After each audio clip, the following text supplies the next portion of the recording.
Señores alumnos, buenas tardes. Buenas tardes, doctor. Buenas tardes. Ya habíamos hablado en la parte anterior, receptores tipo GABA A, había dicho que las benzodiazepinas se van a unir en las interfaces entre las subunidades alfa y gamma, ¿de acuerdo? Entonces si nosotros sabemos que los receptores GABA A, que es su unidad alfa, tenemos varios tipos, ¿no?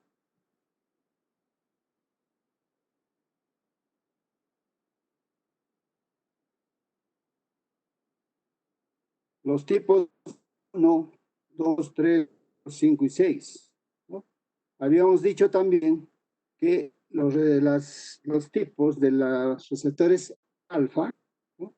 O de las benzodiazepinas, los relacionados a la 1, alfa 2, alfa 3 y alfa 5, estaban relacionados o son ricos en histidina, ¿no? Por lo tanto, serán afín a las benzodiazepinas.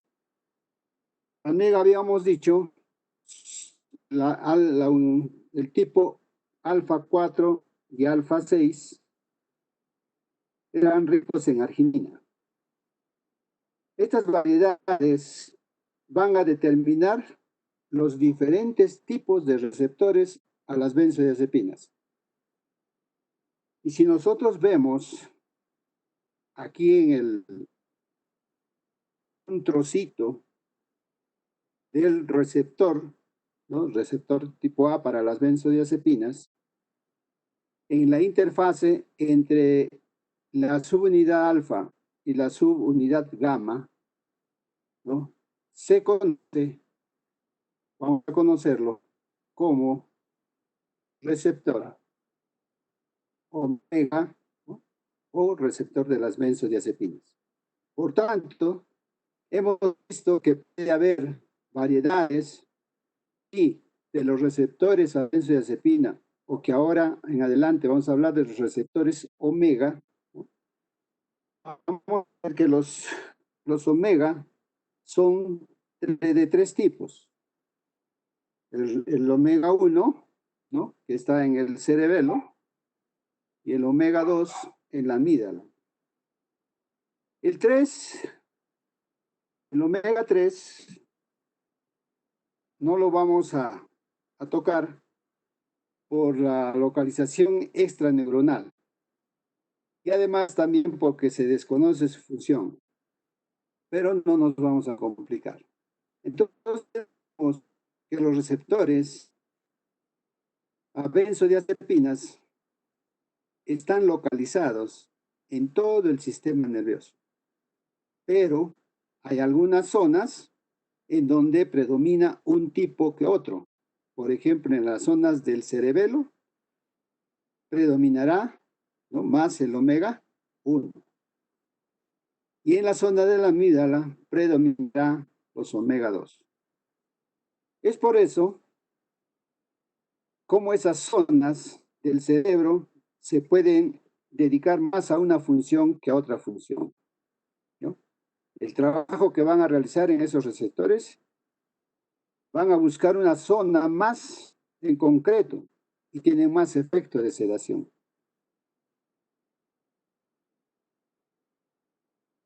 Por ejemplo, las benzodiazepinas actúan o también se acoplan mayor afinidad al omega 2.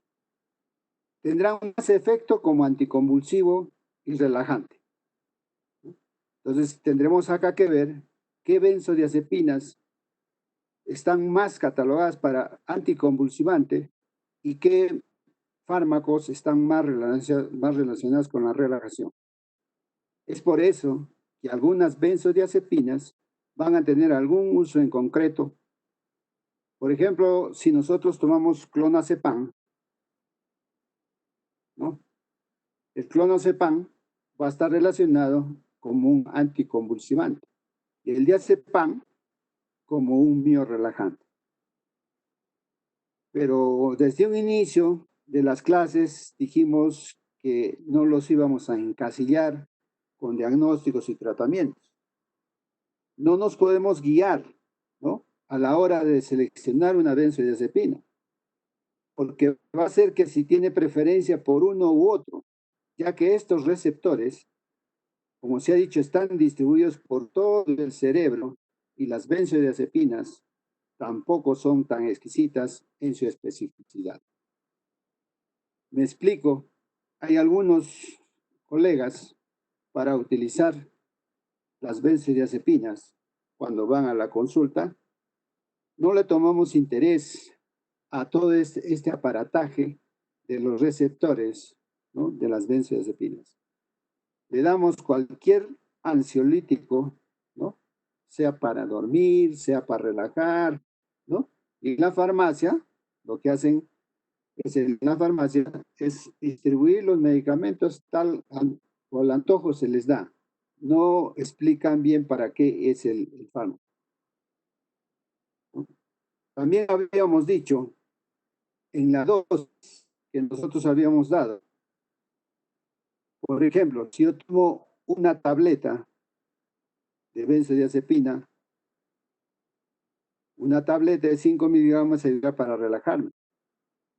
Si tomo, ya hablamos en miligramos, son 5 miligramos una tableta. Si tomo 2 tabletas de 10 miligramos, va a llegarse a dormir.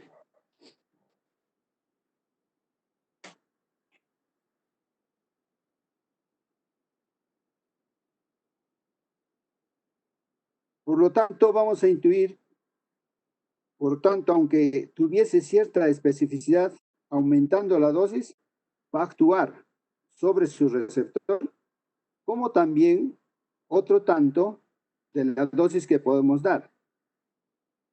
Para explicar bien esto, vamos a ver que hay algunas benzodiazepinas que tienen una indicación más preferente para un tipo de patología, pero generalmente en la clínica no es así.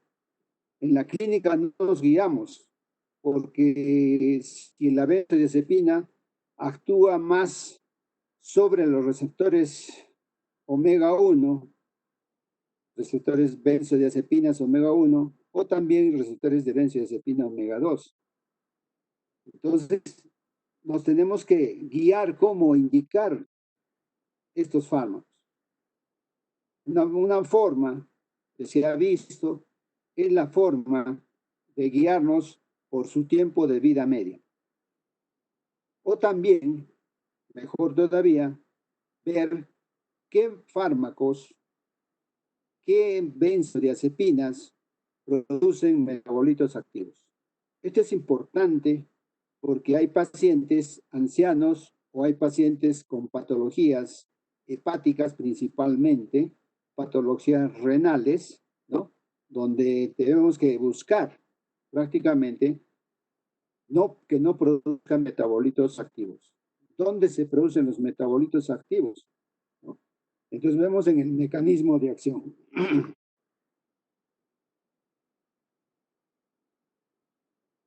Si nosotros vamos a empezar a tratar a un paciente, vemos su farmacocinética.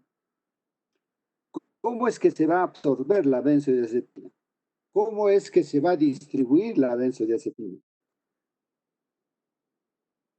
Se absorben en forma inalterable por vía oral y en concreto hay algunas que se absorben rápidamente en vía oral. Por tanto, tienen una mayor acción cuando inician. En concreto, puede ser el diazepam o el alprazolam. Porque estos fármacos, ¿no?,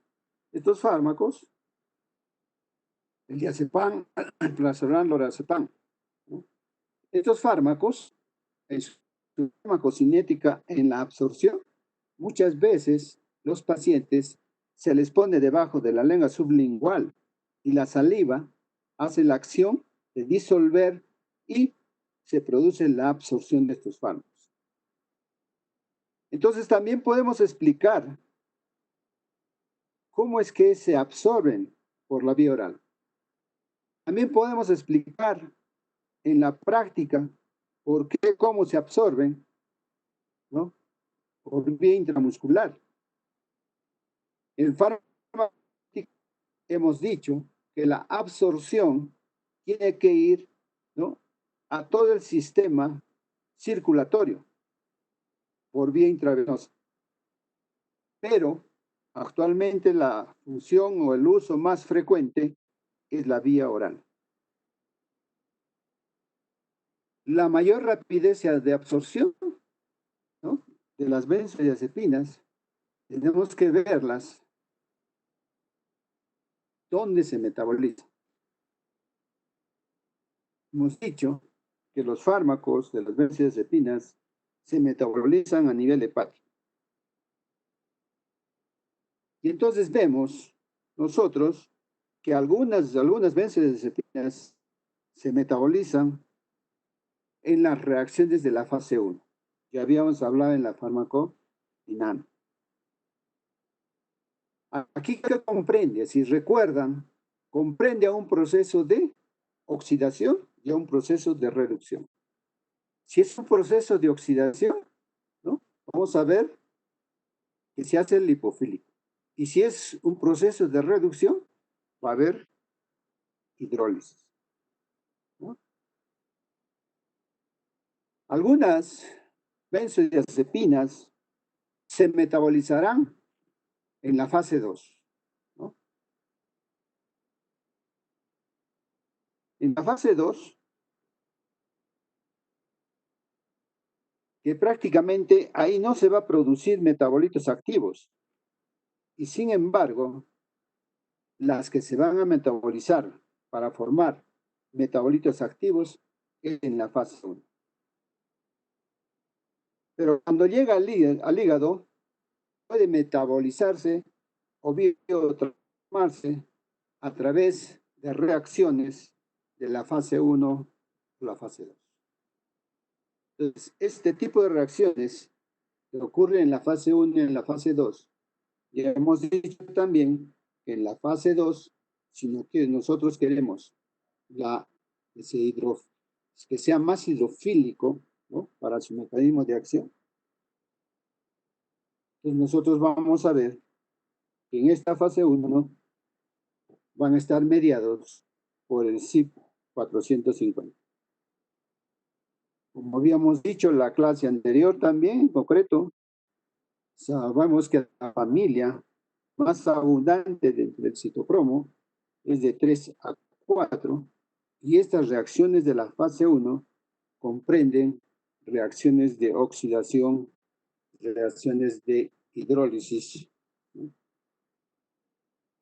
Y entonces ven acá el diazepam, alprazolam, lorazepam, triazolam, ¿no?, en el citocromo P450 va a haber metabolitos, ¿no?, metabolitos polares hidróxilos, ¿no? Y entonces va a haber algunas en la vía activación y otras en la desactivación.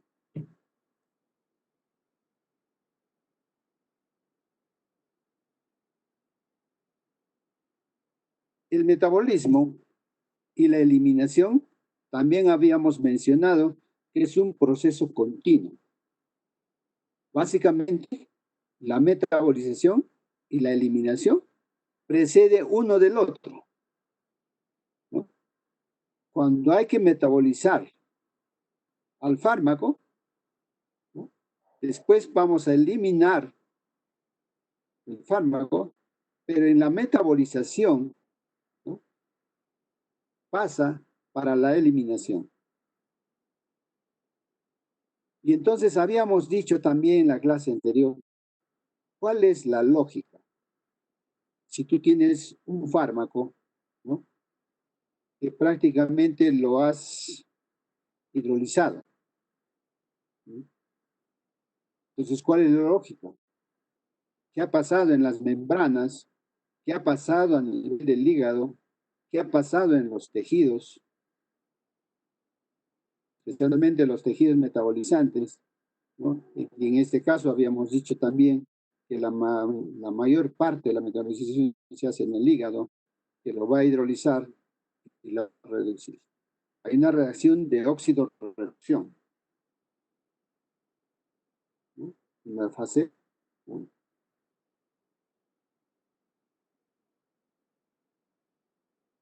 Y entonces esta fase 1 es la que sí me podría llevar a metabolitos activos.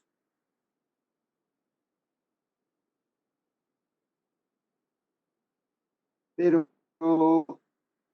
si nosotros queremos asegurar, ¿no?, que los fármacos sean recontra hidrófilos, recontra solubles,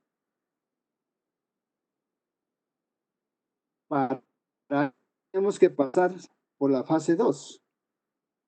Y al pasar por la fase 2, se conjuga, ¿no? Y entonces esta conjugación se hace con el ácido glucurónico. Este ácido glucurónico, en la conjugación, para hacerse más hidrófilo, tiene que sulfatarse, tiene que acetilitarse, tiene que acetilarse y tiene que glucuronizarse. Y entonces recién va a ser hidrófilo, ¿no? Y también habíamos repasado nosotros para comprender mejor la metabolización de las benzodiazepinas. Por lo tanto, estos fármacos no van a tomar o no tener metabolitos activos. Tienen que tener bien en cuenta que la farmacología, ya lo vamos a ver en las prácticas, estos metabolitos, ¿no?, activos, algunos todavía tienen función farmacológica.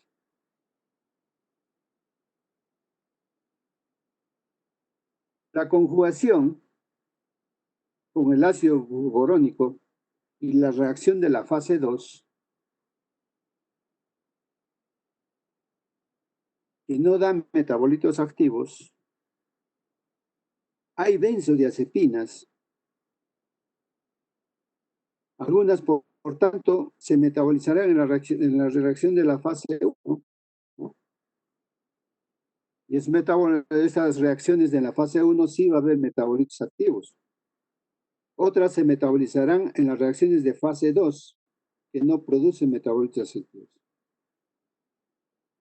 Y entonces ustedes se preguntarán, ¿para qué me sirve? ¿Para qué va a ser útil en la clínica esta acción de la fase 1 o la fase 2? Si yo les pongo un ejemplo de un paciente anciano o un paciente con una patología hepática o un paciente con una patología renal, ¿cuál de los dos vas a preferir?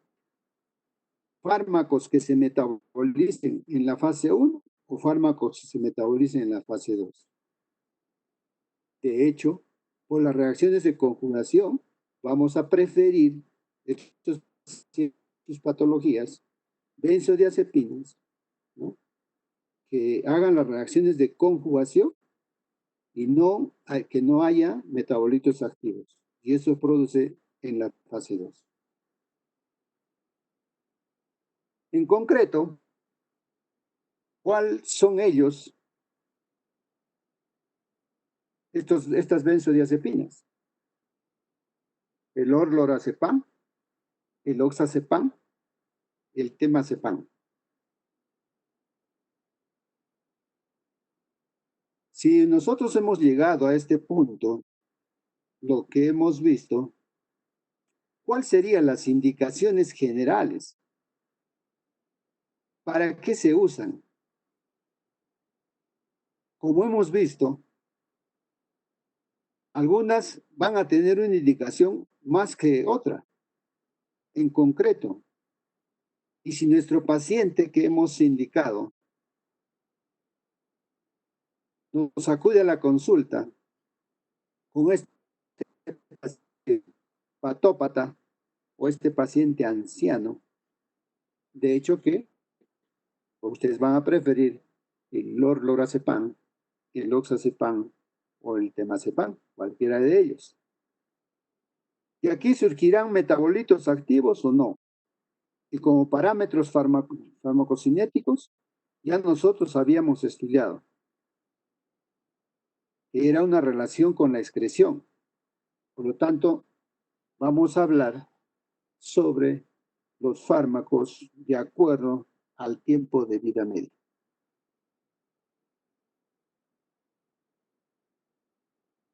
Hemos dicho también de que hay muchas variedades dentro de las benzodiazepinas.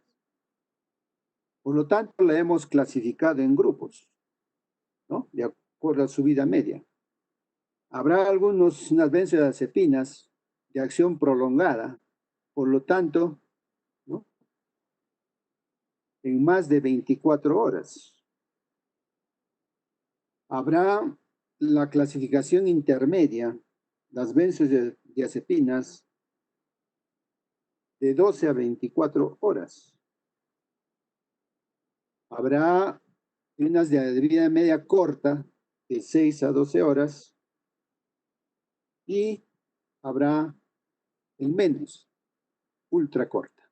Entonces, es entendible si yo voy a tener que en la clínica indicar una benzodiazepina, mejor lo haríamos viendo, ¿no?, la vida media de los fármacos. Y esta es la clasificación según la vida media.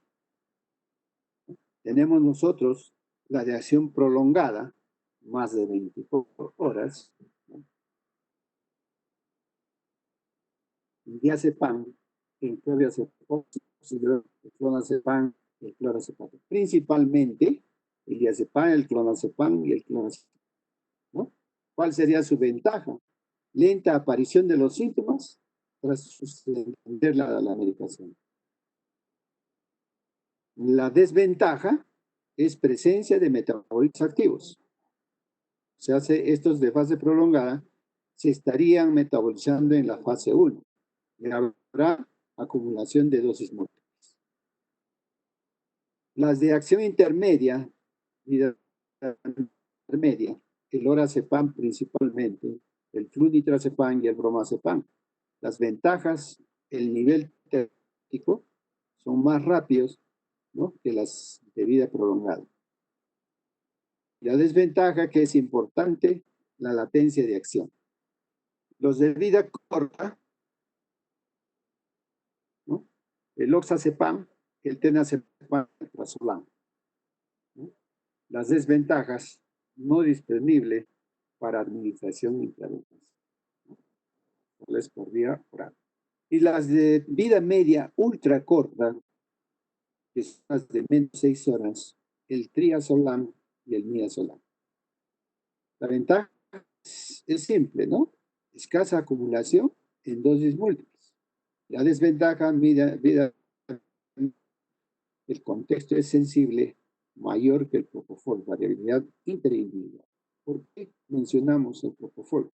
El propofol, cuando hace la interacción farmacológica con las benzodiazepinas, ¿no?, hace una interacción del tipo de sinergismo, porque ellos los dos están ocupando el mismo receptor. Y tenemos también los fármacos no benzodiazepínicos, ¿no? Estos fármacos no benzodiazepínicos son hipnóticos, son inductores del sueño, y hay un fármaco que tenemos que destacarlo, ¿no?, que es el de las 3 Zetas, el solpireno, ¿no?, como inductor del sueño. Una regla mnemotécnica, ¿no?, para entender bien la clasificación. La clonazepam, de clonación, patos de broma, ¿no?, y así podemos hacer una mnemotecnia, ¿no? Y entonces nosotros tenemos entendido de los fármacos, el clonazepam, el clorazepam lorazepam y el bromazepam con el diazepam como versión prolongada. También debemos recordar las benzodiazepinas de vida intermedia, ¿no? Vemos que en el tema que presentamos están el alprazolam, el lorazepam, el oxazepam y el azepam. Intermedia corta, en la clasificación también lo tenemos así. En las de vida media corta, ¿no? El midazolam, el triazolam, ¿no? Y también las tres zetas, el saleplon, solpidem y la soflicona. Estos fármacos, ¿no? Grupos de fármacos, en la clasificación ustedes van a encontrar en algunos temas que se discuten, pero principalmente la prolongada intermedia los culpan, ¿no? Lo que quiero entender es que se estima que este grupo de fármacos modulan la subunidad específica del receptor de benzodiazepina. Y entonces van a tener una acción agonista específico del receptor GABA-A. Se piensa que el modo de acción primario es selectivo y tiene una alta afinidad para la región hipnótica inductora de la subunidad benzodiazepínica del receptor GABA.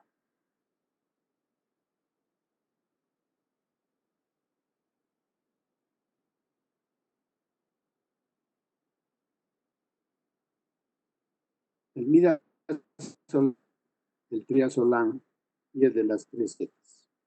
Saleplon, solpidem y la sofetilana.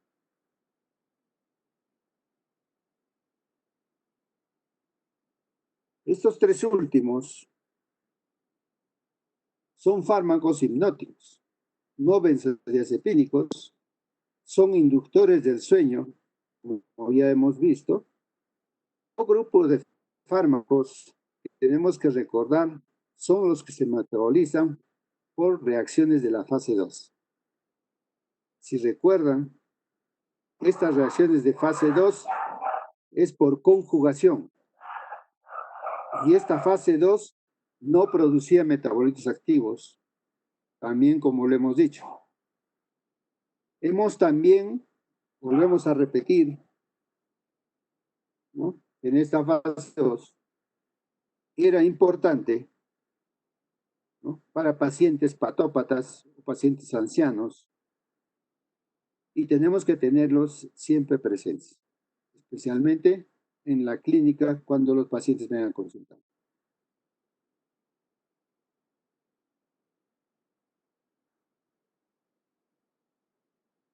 Nosotros vemos o sabemos que las benzodiazepinas que se van a metabolizar por reacciones de la fase 2 van a ser ¿no? El lorazepam, el temazepam, el oxazepam. Entonces, en este cuadro, ¿no? De la fase 2, el lorazepam no produce metabolitos activos, mientras que el de la fase 1 sí produce metabolitos activos.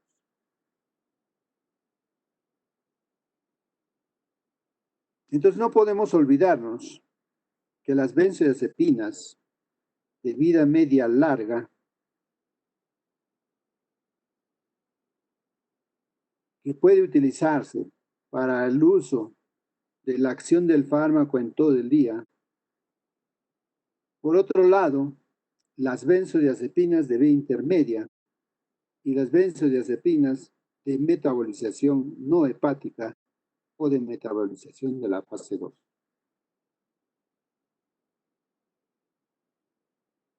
Es decir, que no van a producir los metabolitos activos.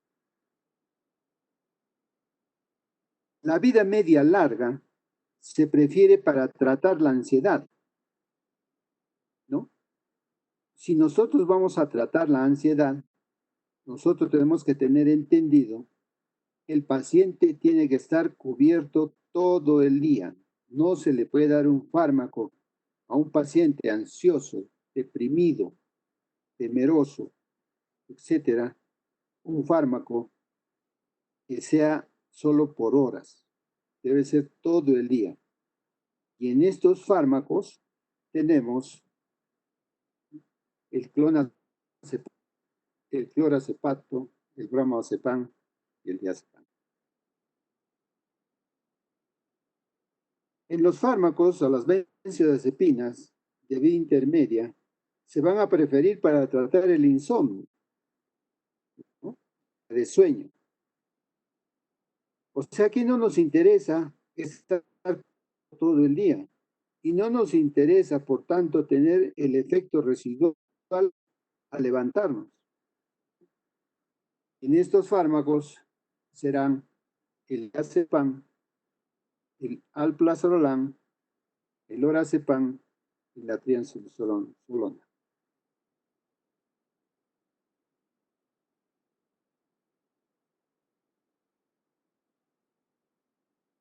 Tenemos también, ¿no?, el temazepam y el oxazepam. Ya teniendo esta clasificación, entonces me pregunto, o ustedes se preguntarán, entonces, ¿cómo voy a manejar a mi paciente en la clínica? Ustedes dirán, entonces trataré a este paciente, ¿no?, en forma general, de acuerdo a la vida media larga. Y entonces, en la vida media larga, estamos tratando la ansiedad.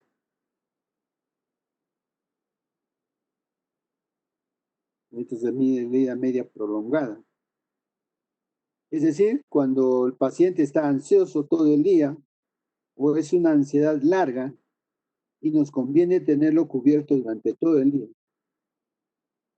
Pero si es una persona que nos consulta por problemas para que no puede dormir, ¿cómo vamos a tratar el insomnio? Ustedes comprenderán que hay varios tipos de insomnio, ¿no? Un tipo de insomnio de conciliación del sueño, un tipo de insomnio de despertar precoz, etcétera, etcétera. Entonces, ¿cómo es que voy a tratar la ansiedad? Nos interesa también unas benzodiazepinas que rápidamente puedan desaparecer del cuerpo y no nos deje un efecto residual. Por tanto, para los problemas de insomnio, vamos a preferir las de acción intermedia.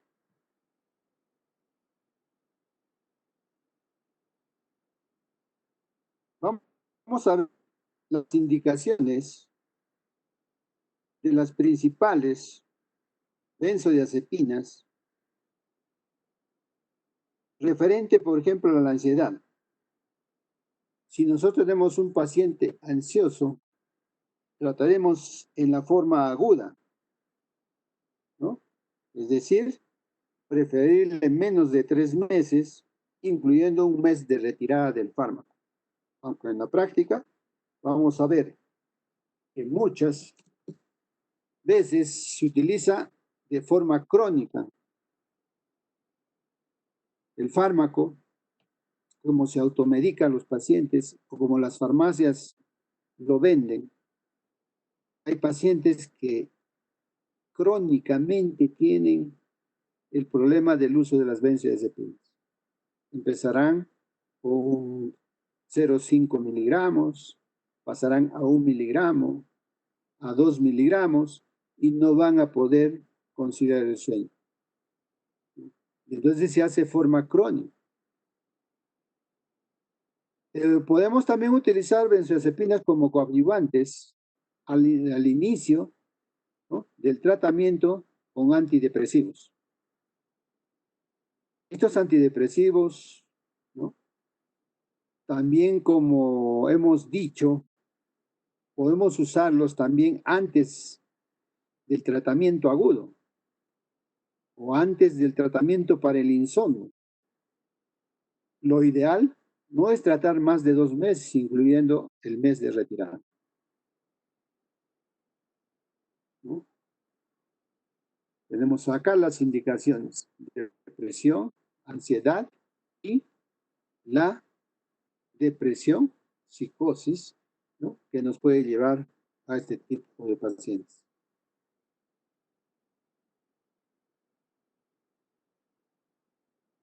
¿Por qué no es conveniente un tratamiento prolongado con benzodiazepinas para tratar el insomnio? Sabemos, entre otras cosas, porque las benzodiazepinas prácticamente aumentan en la fase 2. La fase 2, o el sueño superficial o sueño ligero. En esta fase 2 sabemos también que disminuyen tanto el ritmo cardíaco como el ritmo respiratorio. Variaciones se encuentran en el tráfico cerebral. Hay periodos de calma y también hay periodos de súbita actividad. Entonces es más difícil, ¿no?, despertarse que en la fase 1. El sueño también es ligero, 50% de sueño. Y van a disminuir, ¿no?, en el en el sueño delta y en el sueño REM. Y entonces nosotros tenemos que tener entendido estas fases para dar el tratamiento con benzodiazepinas, no hacerlo en forma crónica. Hemos también explicado que preferimos utilizar el diazepam. También hemos dicho que el diazepam es utilizado en las crisis, ¿no? Y esas crisis, que se llaman las epilépticas, preferimos el clonazepam o el clonazepam, aunque también se puede utilizar el diazepam. Incluso el uso de estos fármacos se puede indicar por vía rectal. También es útil para la desintoxicación del alcohol y otras sustancias. Para tratamiento del síndrome de abstinencia, para el tratamiento del delirium tremens, en este caso, se prefiere diazepam. En los espasmos musculares, también se prefiere diazepam. Bueno, entonces, habiendo dicho esto, así empezamos. Como en farmacología tenemos que tener bien entendido la farmacocinética, porque es la parte donde qué es lo que va a hacer la benzodiazepina con mi cuerpo, qué le va a hacer a la benzodiazepina en cuanto al tipo de administración, la absorción, la distribución de estas benzodiazepinas. Hemos dicho también que los fármacos se absorben en forma inalterable por vía oral. Entonces, en concreto, hay algunas que se absorben rápidamente, ¿no? Por eso que tienen un mayor inicio de acción.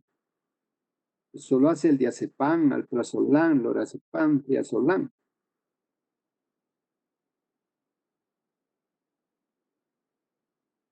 Entonces, este diazepam, alprazolam, ¿no?, el triazolam, el lorazepam, estos fármacos,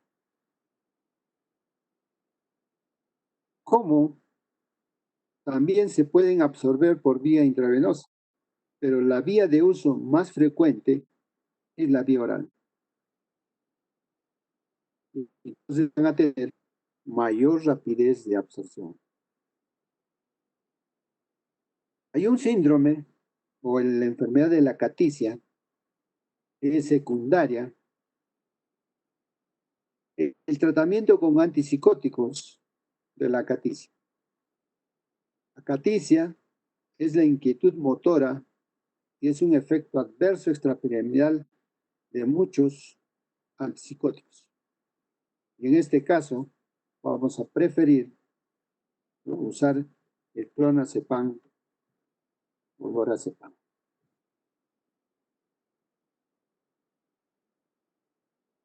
En el trastorno bipolar podemos usar solo benzodiazepinas, pero coadyuvando también con el fármaco líquido. En ese caso podemos usar el clonazepam. Y entonces, ¿cuál va a ser los efectos adversos al utilizar clonazepam?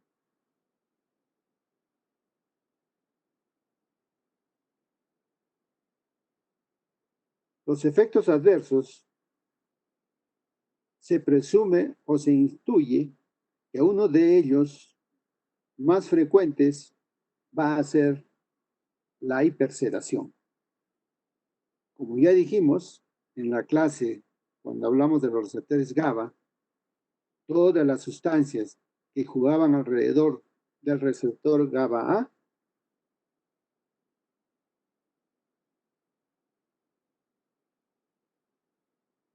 causaban dependencia física o dependencia psíquica. Además, las benzodiazepinas en la retirada, ¿no?, cuando nosotros retiramos el fármaco en forma brusca, pueden llegar a producir el síndrome de abstinencia. Y entonces nos preguntamos cuál va a ser las contraindicaciones.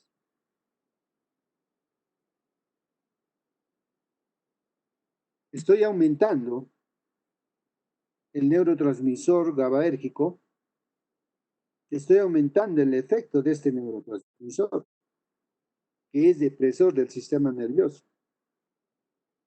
Es lógico que aparezca la somnolencia diurna o sedación o fatiga.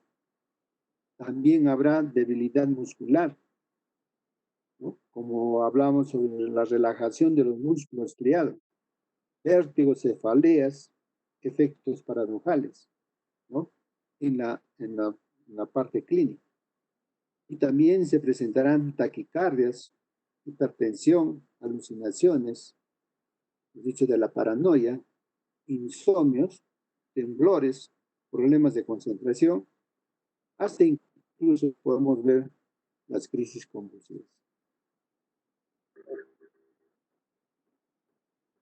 Si nosotros vemos los efectos adversos, vamos a tener especial cuidado. Cuando explicábamos la farmacocinética, dijimos que teníamos una buena absorción oral, ¿sí o no? Y ahí teníamos que hablar, teníamos que decir que tenía una buena penetrabilidad, ¿no? Y habíamos dicho que se difundía bien pasando la barrera hematoencefálica y también la barrera placentaria. Por tanto, hay que tener mucho cuidado, ¿no?, si es una mujer embarazada, si es un paciente con una enfermedad hepática, un hepatópata, ¿no? Y hay que tener especial cuidado en el uso de las benzodiazepinas, especialmente que se metabolizan por reacciones de la fase 2. ¿Qué fármaco le darías a un paciente con hepatopatía? Por ejemplo, un paciente cirrótico, ¿no? Estas preguntas generalmente las hacen en el ingreso a la residencia, ¿no? El alcohólico, ¿puede o no puede dársele estas benzodiazepinas? El alcohólico por sí no es necesario, ¿no? Las hepatopatías se dan en cualquier tipo de pacientes, no solo en pacientes, el paciente alcohólico va a ser cirrótico. Uno no puede tomar alcohol y puede ser cirrótico. Entonces tenemos que tener en cuenta cómo es la acción de los fármacos en la fase 2. Nosotros vemos también, ¿no?, la enfermedad del sueño, la enfermedad pulmonar obstructiva crónica, el glaucoma de ángulo cerrado, tenemos que tener en cuenta estos casos. En la miastenia gravis, ¿no?, el dormilón con músculos flácidos, la mirada perdida, los hombros caídos, ¿no? Por lo tanto, las contraindicaciones son las benzodiazepinas. Hay una leyenda o hay una forma para que no se olviden en el cuento de Hada de Blancanieves y los 7 enanos. La leyenda decía que Disney dibujó un enanito, ¿no?, con miastenia gravis y le llamó el dormilón, ¿no? Era divertido, ¿no?, este personaje que todos podían ver y saben bien que no había ni un problema de trastornos neurológicos, solo era el trastorno del sueño.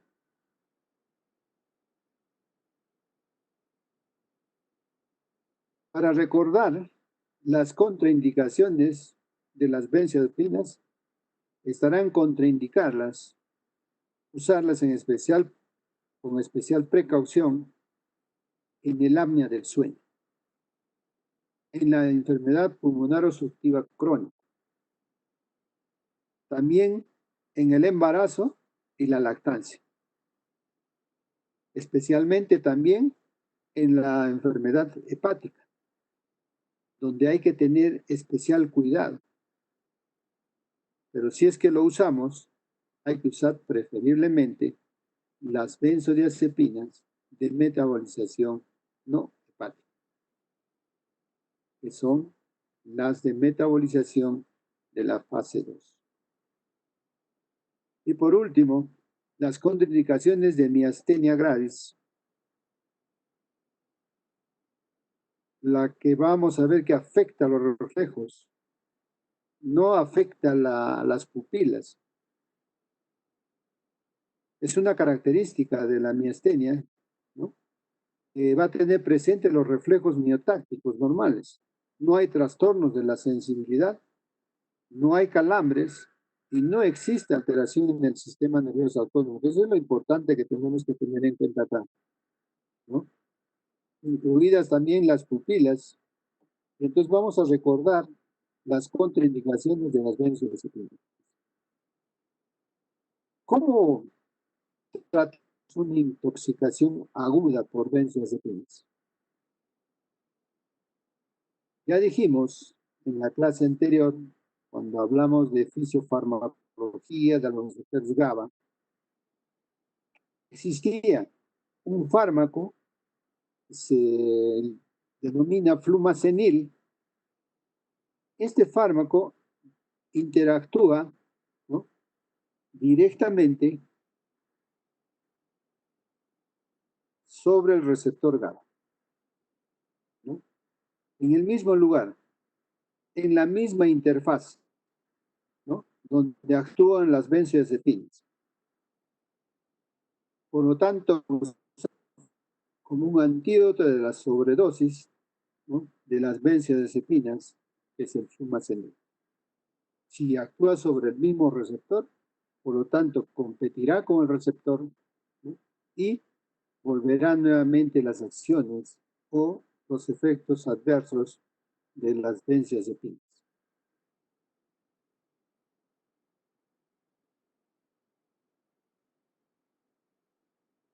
Ahora tocamos un poco, porque va a ser la misma secuencia, con ligeros cambios, al estudiar los barbitúricos, las benzodiazepinas, el propofol o el etonidato, ¿no?, especialmente los barbitúricos y el propofol.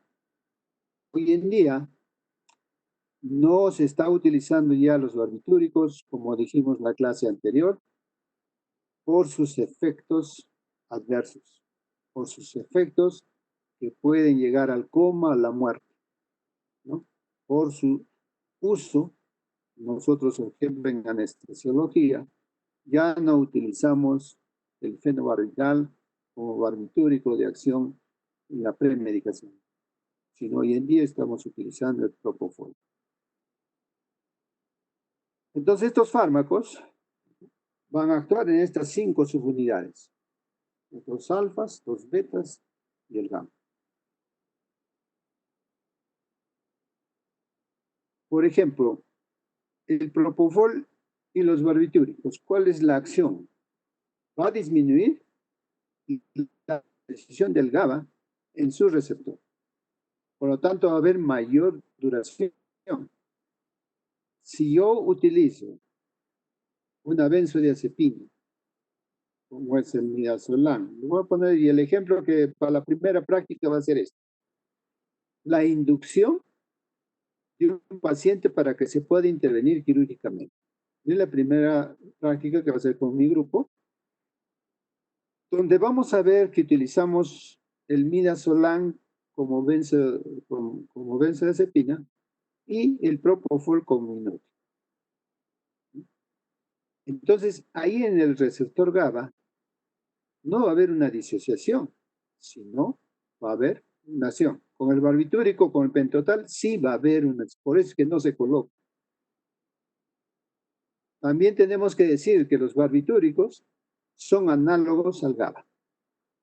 El etomidato lo que hace es aumentar la corriente de cloro en ausencia del GABA. Es muy importante estudiar también el etomidato, especialmente. Vayamos a ver un poco el propofol. Es el alquilfenol totalmente insoluble. Es una composición de solución oleosa.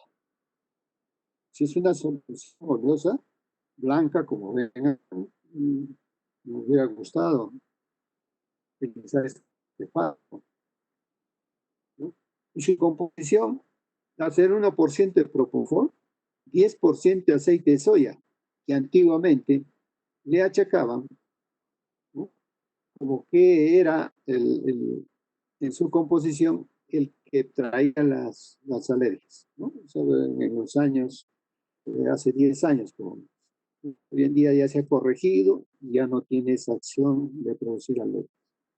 Ahí tiene el 2x5 de glicerol, 1.2% de lecitina, de huevo purificado, editato disódico, está un pH de 7 y un pK de 11. ¿Cuál es su mecanismo de acción? Estamos hablando, ¿no?, de su mecanismo de acción en la subunidad beta 1. En la subunidad beta 1 del receptor GABA A. En este tipo de receptor, la conductancia al ingreso de cloro. Otro mecanismo de acción es la inhibición indirecta del receptor N-metil de aspartato. Y al ser una inhibición indirecta, nosotros vamos a ver que va a modular al sodio, o sea, el receptor ion. En el núcleo accumbens, donde está actuando la dopamina, ¿no?, ya en las próximas clases vamos a ver cómo la dopamina, ¿no?, en las sensaciones de ira, cólera, rabia, bienestar, donde va a tener acción. En el área postrema, disminuye el efecto antiemético. ¿Qué quiere decir? Con el propofol, si no va a disminuir el efecto antiemético, pues vamos a tener náuseas y probablemente vómitos. Pero es raro ver en estos pacientes.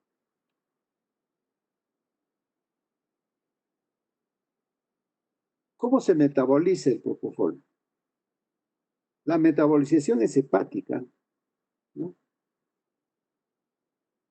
Es glucurónico sulfato del 40 a 50%. La metabolización es microsomal. El CYP 1A2, el 12,9, el 2D6 y el 3A4.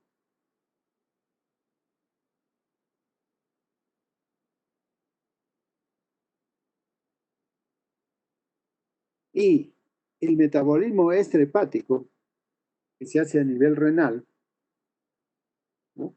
30% de aclaramiento, y a nivel pulmonar 20 a 30%. Aquí nos está diciendo lo que habíamos hablado de la metabolización extrahepática, ¿no? Especialmente en pacientes con hepatopatías, con enfermedades renales, ¿no? Que podemos utilizar este medicamento.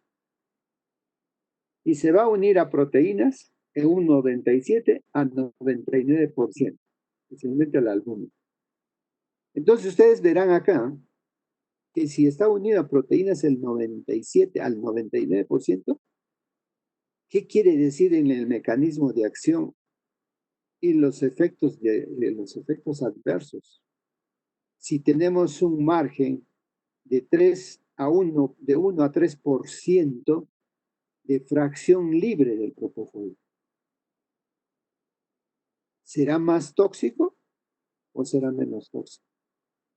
Esto lo vemos a diario cuando lo utilizamos nosotros en anestesia, el propofol, especialmente en ancianos, en pacientes con insuficiencia renal, en pacientes con insuficiencia hepática. Tenemos los efectos adversos y las complicaciones. Los barbitúricos pertenecen a un grupo de depresores del sistema nervioso central. Fueron los primeros agentes con los efectos sedantes hipnóticos. Les cuento una anécdota. Había un colega médico que recibió su sueldo y se fueron a beber licor. Y el otro colega, en el transcurso que estaba llevando licor, lo escondió su sobre de su sueldo. Al día siguiente, el colega que había tomado y se había embriagado, dijo, no, se me perdió mi sobre de todo el sueldo. ¿Qué voy a hacer? ¿Qué hago? Y ahora en mi casa. El otro colega le dijo, ¿por qué no te colocas pentotal? Si produce hipnosis, si te produce sueño, ¿no? Vas a recordar dónde lo dejaste el sobre. ¿Qué es lo que te pasó con el barbitúrico? El alcohol, más la sedación, más la hipnosis, ¿no? Hizo el mecanismo de acción, ¿no? Hizo un sinergismo de potencia y le bajó la presión arterial, insuficiencia respiratoria, casi se dio potencia, ¿no? Administrando oxígeno, inotrópicos, etcétera, etcétera. Después de 2 días que ya estuvo bien, el colega le dijo, yo te lo he guardado. Y miren cómo, siendo médicos, utilizan fármacos para recordar. No están viendo que es sedante hipnótico, ¿no? El recordar, el tener capacidad para no recordar las cosas. Eso es lo que ocurre también con el midazolam, la benzodiazepina. No te acuerdas que ingresaste a sala de operaciones. No te acuerdas cómo nos habían visto vestidos de verde, vestidos de azul, con máscara, con gorro, con lentes, como ahora está en el COVID, ¿no? Y no sabemos quién es. Entonces, tener mucho cuidado con los barbitúricos, como les digo. Le he pasado a la tercera parte porque casi ya no se está utilizando. Los barbitúricos también son una familia de origen sintético, derivados del ácido barbitúrico, ¿no? Que se obtuvo con Bayer en 1863. La característica para identificarlo, ¿no? En las terminaciones ital, feno, barbital y al, dentro del nombre del compuesto y dentro de las marcas comerciales la terminación tal. El ácido barbitúrico es un derivado de la hexahidroxipiridina y se forma a partir del malonato del dietilinato.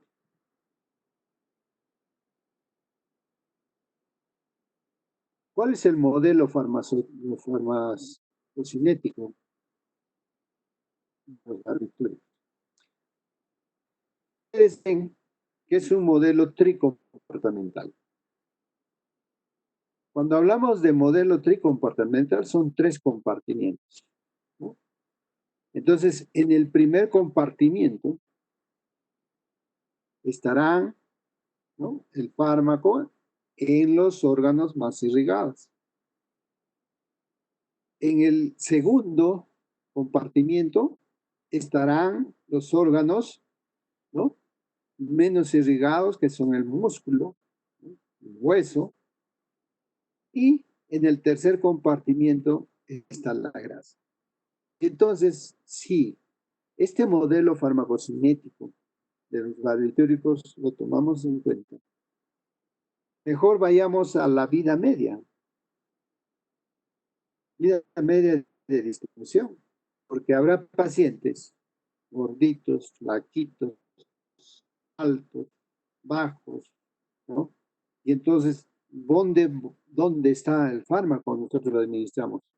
Y los barbitúricos es más difícil encontrar. Por lo tanto, en la vida media vemos la distribución, ¿no?, especialmente la distribución rápida de alfa 1, que es 1.7 a 6.5 minutos de solubilidad. Y también tenemos que ver su pK. La distribución de alfa 2, que es una distribución lenta, de 23 a 71 minutos en el músculo enano. Y la eliminación beta, ¿no?, la vía de eliminación beta, 266 hasta 1321. Las cinéticas de orden 1, ya hablamos nosotros cinéticas de orden 1, de orden 0, ¿no?, a dosis convencionales. Y también la cinética de orden 0 a dosis elevadas, mayor de 300 miligramos. Entonces decimos, en las de orden 0, ¿no?, tú administras el fármaco y va a ser una cantidad, mientras que la cinética de orden 1 se va acumulando, ¿no? Y eso lo vemos en los barbitúricos. Por lo tanto, entonces, los barbitúricos, y si nosotros hablamos de las benzodiazepinas, el propofol, el etonidato, que se encuentran también en las 5 subunidades y que provocan una hiperpolarización, el mecanismo primario de acción es inhibición del sistema nervioso central. Si hablamos de barbitúricos, ¿no?, causa depresión del sistema nervioso central. Y esto va a causar un estímulo del sistema inhibitorio del neurotransmisor en el cerebro. ¿Cuál era ese neurotransmisor en el cerebro? El llamado GAMA. El sistema de ácido aminobutírico. Pero vemos nosotros que en el canal del GABA va a discurrir el cloro. Este cloro va a tener 5 células en su entrada. Cuando el barbitúrico entra al canal de GABA, por el orificio prolongando el canal, y entonces vamos a ver que el ion cloro en las células del cerebro va a estar mucho más acumulado. Y entonces va a ser, ustedes ya me dirán, es fácil responder, que va a estar cargado negativamente. Y este crecimiento de las cargas negativas pues van a hacer que se altere el voltaje en las neuronas. Entonces va a estar alterado el potencial de acción.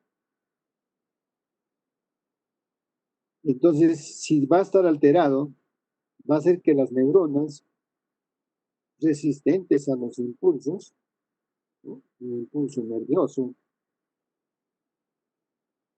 un impulso que va a estar deprimido. Entonces, los barbitúricos usados en anestesia, incluyendo el sodio pental, ¿no? También como pentotal, van a disminuir el flujo de calcio entre las membranas. Por eso es que el pentotal, el pental, no lo utilizamos ya en anestesia. Y aquí tenemos ya, para terminar la clase, un resumen, ¿no? Un resumen de todos los fármacos que hemos estudiado hasta la fecha. Por favor, léanlo, porque el día viernes hacemos anestesia, farmacología, anestesia general, y ahí vamos a incluir todos los fármacos que utilizamos.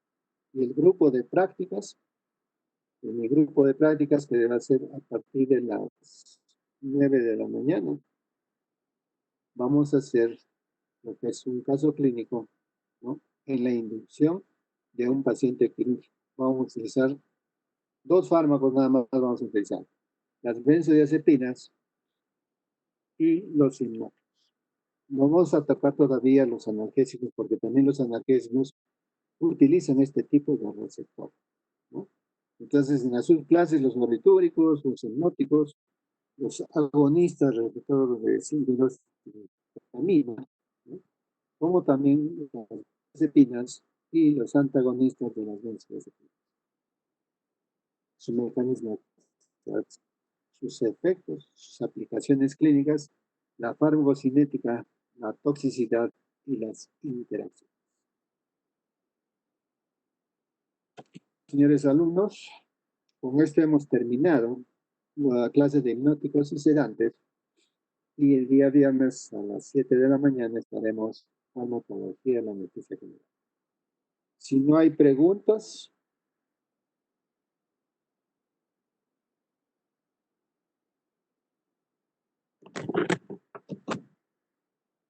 habría